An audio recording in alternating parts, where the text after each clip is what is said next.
Hello guys, welcome back to Envision Academy. In this video, I'll be sharing a story of Ruskin Bond, a crow in the house.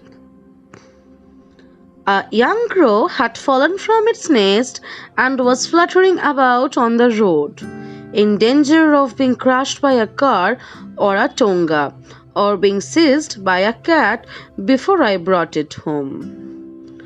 It was in a sorry state, beak gaping and head drooping. We did not expect it to survive. But my grandfather and I did our best to bring it around. We fed it by gentle pressing its beak open to allow it to swallow. The young crow was soon on its way to recovery.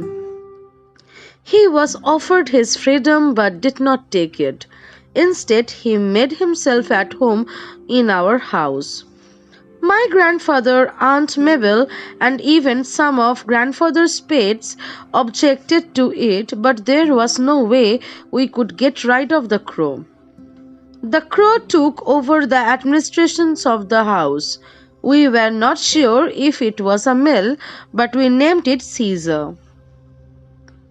Soon, Caesar was joining us at mealtimes beside finding his own grubs or beetles in the gardens.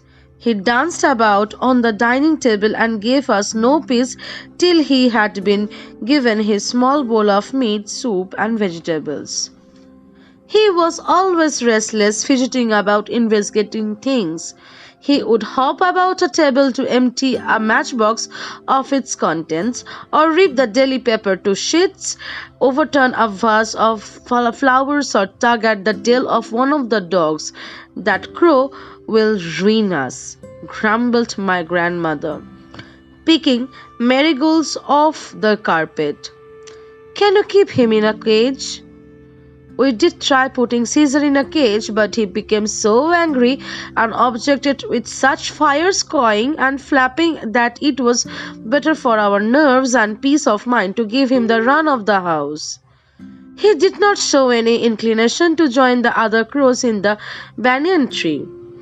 Grandfather said this was because he was really a jungle crow, a raven of sorts, and probably felt contempt towards ordinary crows.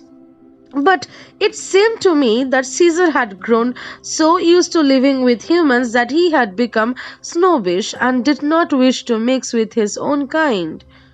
He would even squabble with Harold the Hornbill. Perching on top of Harold's cage, he would peck at the big bird's feet. Harold would scold him and try to catch him through the burrs. In time, Caesar learned to talk a little, as ravens sometimes do, in a croaked, throaty voice. He would sit for hours outside the window, banging on the glass and calling, "Hello, hello." He seemed to recognize the click of the gate when I come home from school and would come to the door with a hop, skip, and a jump to say, "Hello, hello." I had also taught him to sit on my arm and say, "Kiss, kiss," while he placed his head gently against my mouth. On one of my Aunt Mabel's visit, he came and sat on her arm and crackled, "Kiss, kiss."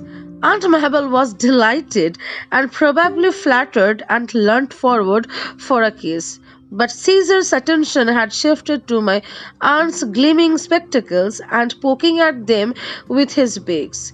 He knocked them off. Aunt Mabel was never a success with pets. Grandmother insisted that Caesar was a pest in spite of his engaging habits. If he had only behaved this way in his own house, it would not have been so bad. But he took to visiting neighbors' houses and stealing pens and pencils, hair ribbons, combs, toys, shuttlecocks, toothbrushes, and false teeth.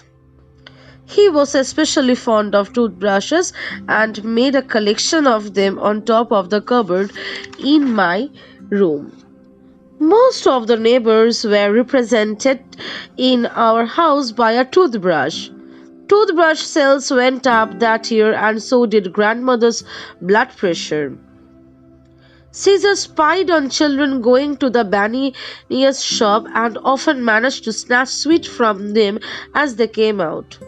Clothes pegs fascinated him.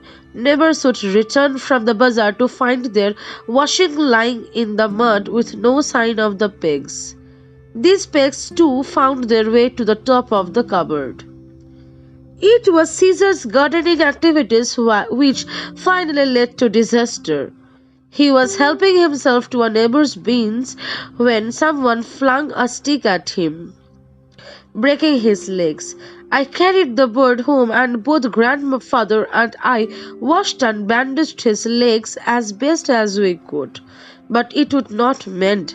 Caesar hung his head and no longer talked.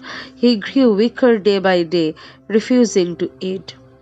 One morning I found him dead on the sofa, his legs stiff in the air. Poor Caesar. His antisocial habits had led to his early end. I dug a shallow grave in the garden and buried him there, along with all the toothbrushes and clothes pegs he had collected. Thank you.